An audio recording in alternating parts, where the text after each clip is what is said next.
Dieu, viens à mon aide. Seigneur, à notre secours. Gloire au Père et au Fils et au Saint-Esprit, au Dieu qui est, qui était et qui vient, pour les siècles des siècles. Amen.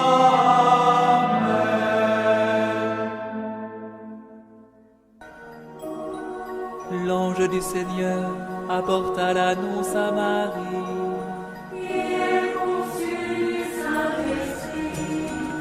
Voici la servante du Seigneur. Qu'il me soit fait selon ta parole.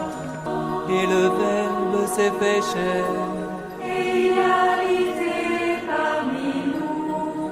Je vous salue, Marie, comblée de grâce. Le Seigneur est avec vous. Vous êtes bénie entre toutes les femmes.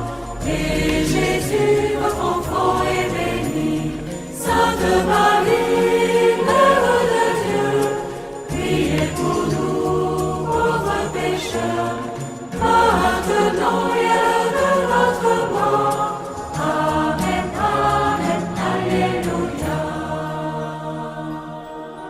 Priez pour nous, Sainte Mère de Dieu. Afin que nous soyons rendus dignes des promesses du Christ. Prions.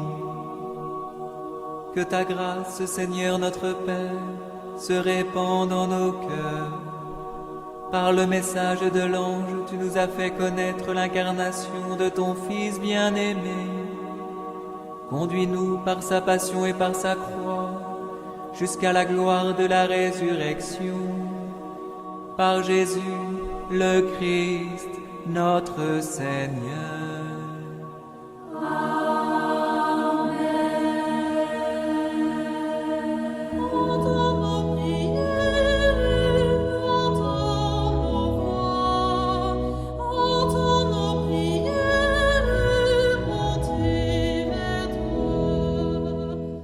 Seigneur, dans le silence de ce jour naissant, je viens te demander la paix, la sagesse, la force. Je veux regarder aujourd'hui le monde avec des yeux tout remplis d'amour, être patient, compréhensif, doux et sage, voir au-delà des apparences tes enfants, comme tu les vois toi-même, et ainsi ne voir que le bien en chacun. Ferme mes oreilles à toute calomnie. Garde ma langue de toute malveillance. Que seules les pensées qui bénissent demeurent en mon esprit. Que je sois si bienveillant et si joyeux, que tous ceux qui m'approchent sentent ta présence. Revêts-moi de ta beauté, Seigneur, pour qu'au long de ce jour, je te révèle. Amen.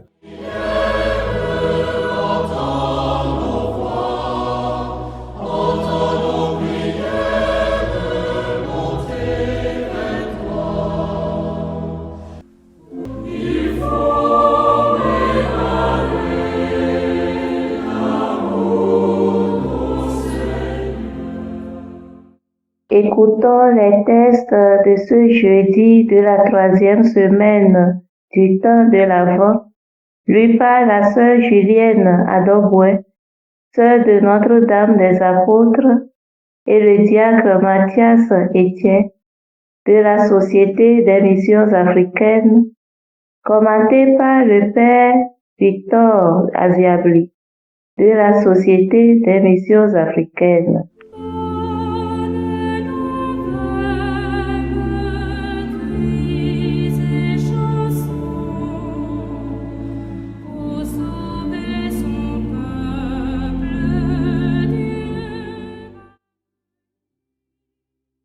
Lecture du livre d'Isaïe, chapitre 54, versets 1 à 10. Parole du Seigneur adressée à Jérusalem.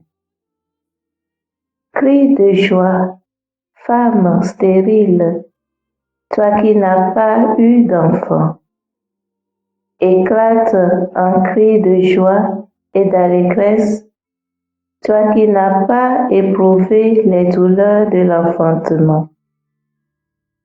Car la femme abandonnée aura plus d'enfants que celle qui a son mari, déclare le Seigneur.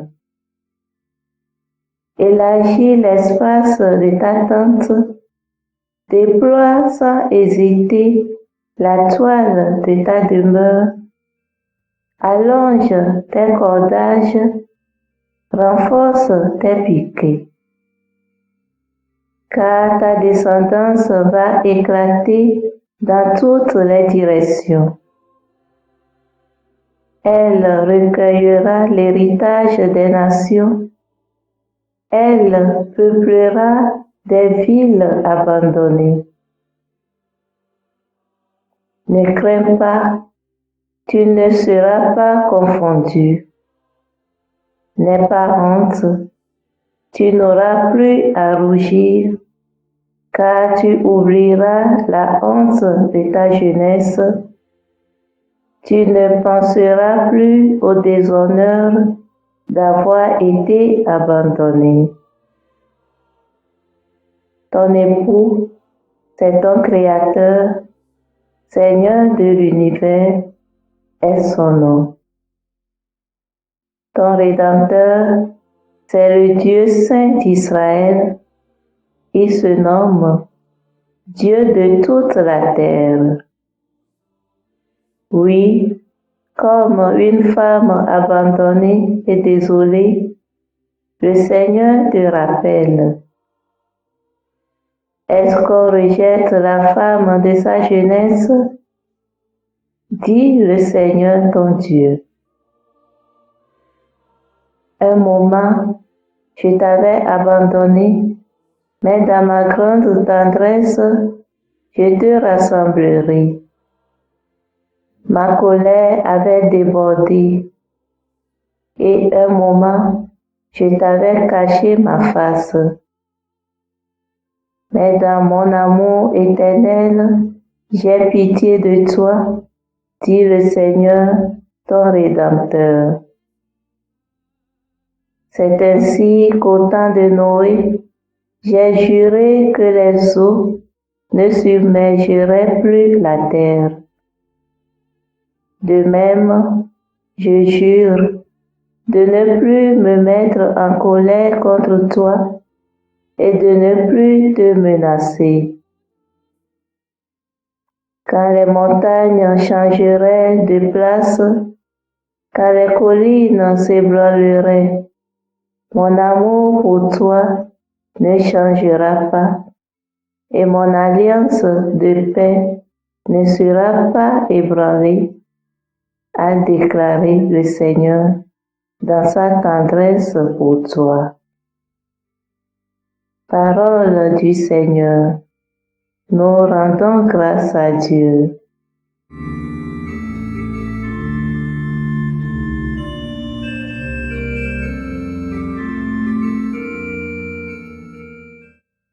Psaume 29. Je t'exalte, mon Dieu, toi qui me relèves. Je t'exalte, Seigneur, tu m'as relevé. Quand j'ai crié vers toi, tu m'as guéri.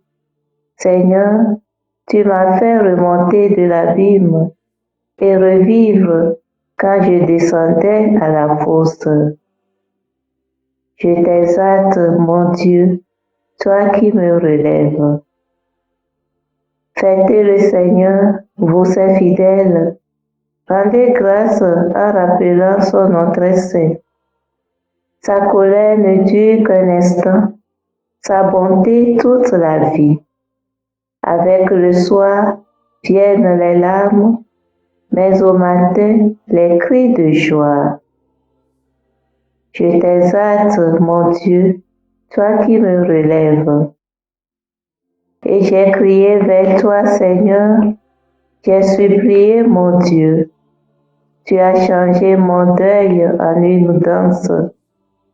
que sans fin, Seigneur, mon Dieu, je te rende grâce. Je t'exalte, mon Dieu, toi qui me relèves. Alléluia, Alléluia, Alléluia. Préparez le chemin du Seigneur, aplanissez la route, et tout homme verra le salut de Dieu. Alléluia, Alléluia, Alléluia.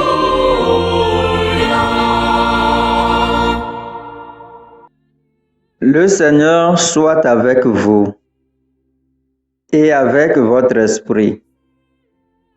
Évangile de Jésus-Christ selon saint Luc, chapitre 7, versets 24 à 30.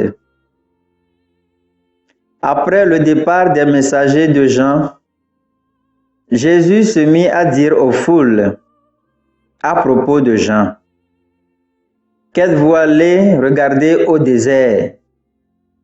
Un roseau agité par le vent? Alors, qu'êtes-vous allés voir? Un homme habillé de vêtements raffinés? Mais ceux qui portent des vêtements somptueux et qui vivent dans le luxe sont dans les palais royaux. Alors, qu'êtes-vous allés voir? Un prophète? Oui, je vous le dis. C'est de lui qu'il est écrit: Voici que j'envoie mon messager en avant de toi, pour préparer le chemin devant toi. Je vous le dis, parmi ceux qui sont nés d'une femme, personne n'est plus grand que Jean. Et cependant, le plus petit dans le royaume de Dieu est plus grand que lui. Tout le peuple qui a écouté Jean, y compris les publicains, en recevant de lui le baptême, a reconnu que Dieu était juste. Mais les pharisiens et les docteurs de la loi, en ne recevant pas son baptême, ont rejeté le dessein que Dieu avait sur eux. Acclamons la parole de Dieu. Louange à toi, Seigneur Jésus.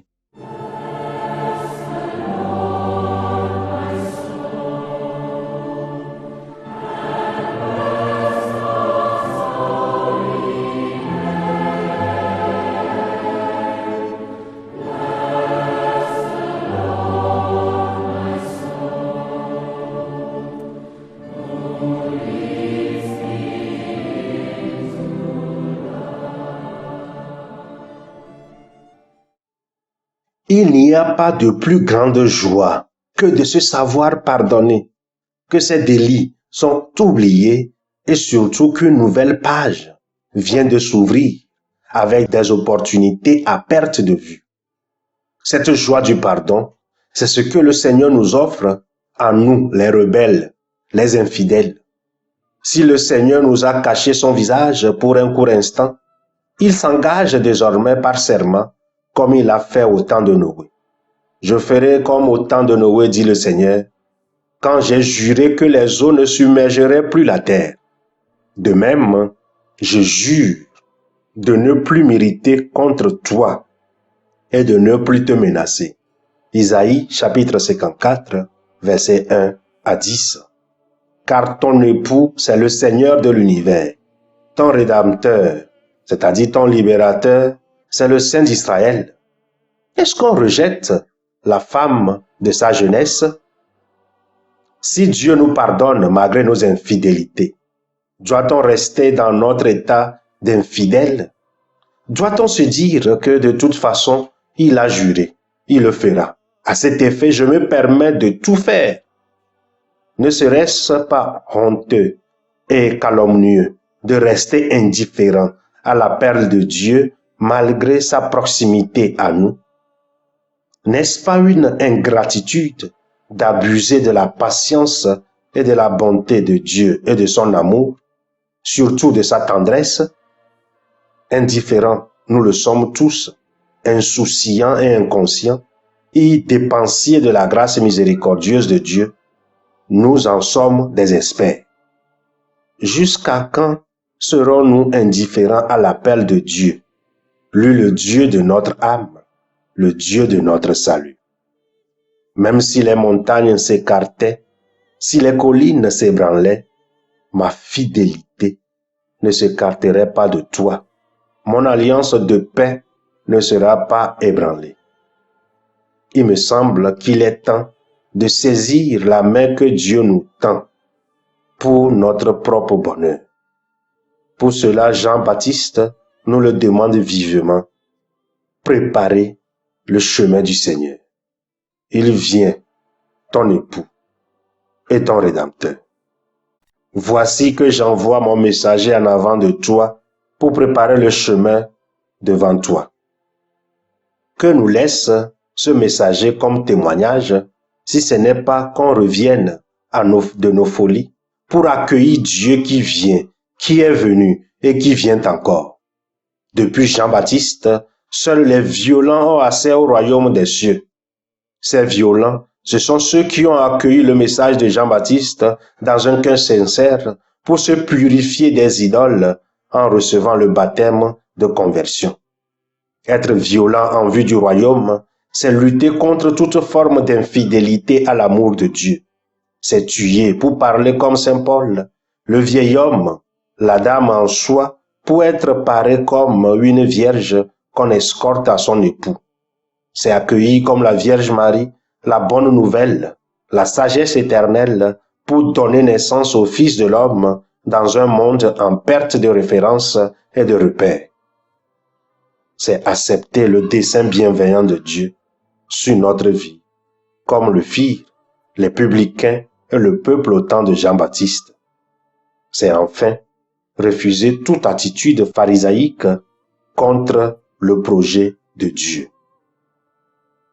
En un mot, c'est faire la volonté de Dieu. C'est dire comme la Vierge Marie, que tout se fasse pour moi, selon ta parole.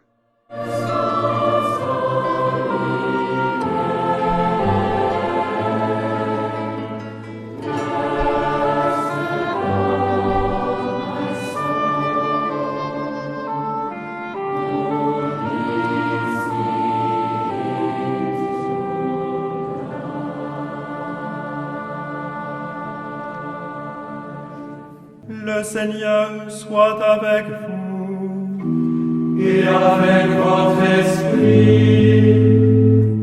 Que Dieu Tout-Puissant vous bénisse, le Père, le Fils et le Saint-Esprit. Amen.